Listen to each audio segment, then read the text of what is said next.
Welcome to the Real News Network. I'm Jessel Noor in Baltimore.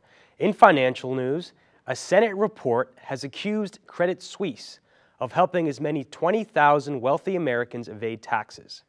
So far, the Swiss bank has only released 238 of those names to the Justice Department. Here's a clip of Senator Carl Levin questioning Credit Suisse CEO Brady Dugan. When you come to this country, you send bankers into the United States, set up an office in the United States, help U.S. customers hide what they're doing from U.S. authorities. That's what you did. And now the jig's up. You say you want to cooperate, but you can't do it because of Swiss secrecy laws. Those laws don't apply in the United States. You're operating in the United States. Now joining us to discuss this is Bill Black. He's an associate professor of economics and law at the University of Missouri, Kansas City, white-collar criminologist, former financial regulator, author of The Best Way to Rob a Bank is to Own One, and he's a regular contributor to The Real News. Thank you so much for joining us, Bill. Thank you. So, Bill, we want to get your response to this Senate subcommittee report about Credit Suisse.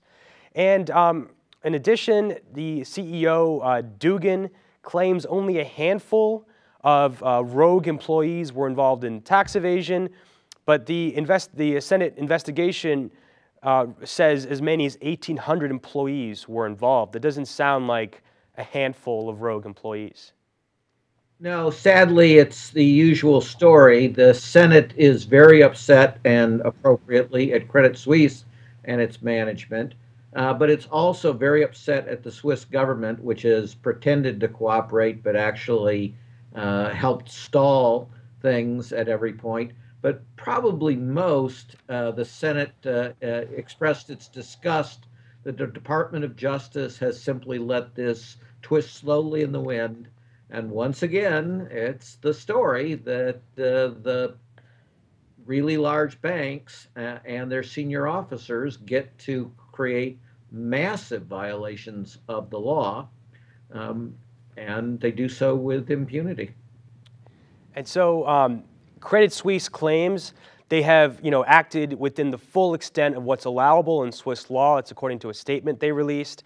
And, touching on a point you just mentioned, the Senate subcommittee, it was critical of U.S. prosecutors on relying on Swiss courts rather than U.S. subpoena law to get the names of these clients. Give us your response to both of those. Sure. So the game that's being played by Credit Suisse is to say, oh, I would love to give you the records, but hey, I've been sued by the Americans evading taxes. They're lawyers in Switzerland, and they say I would be violating Swiss law on bank secrecy. Listeners and viewers who have seen The Bourne Identity, well, parts of that were true.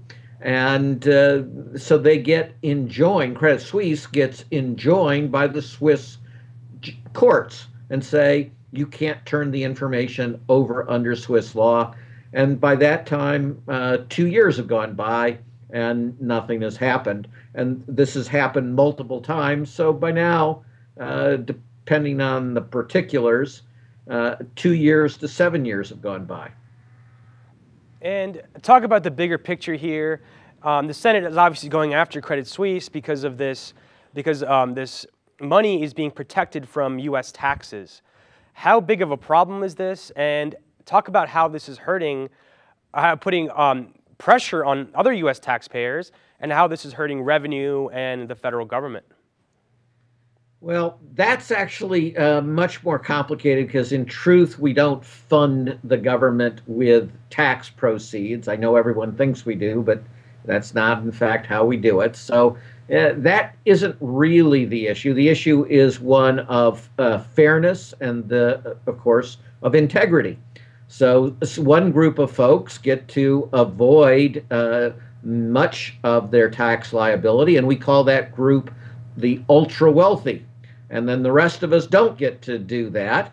And the huge banks that make this possible in Switzerland, Credit Suisse and UBS, plus over 100 smaller banks that do this, become wealthy. by doing so. And guess who bailed out the huge Swiss banks when they were insolvent during the crisis, and indeed made it possible for the Swiss central bank to survive? Well, that would be the United States of America.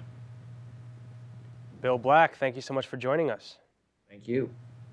You can follow us at The Real News on Twitter. Tweet me questions and comments at Jessel Noor. Thank you so much for joining us.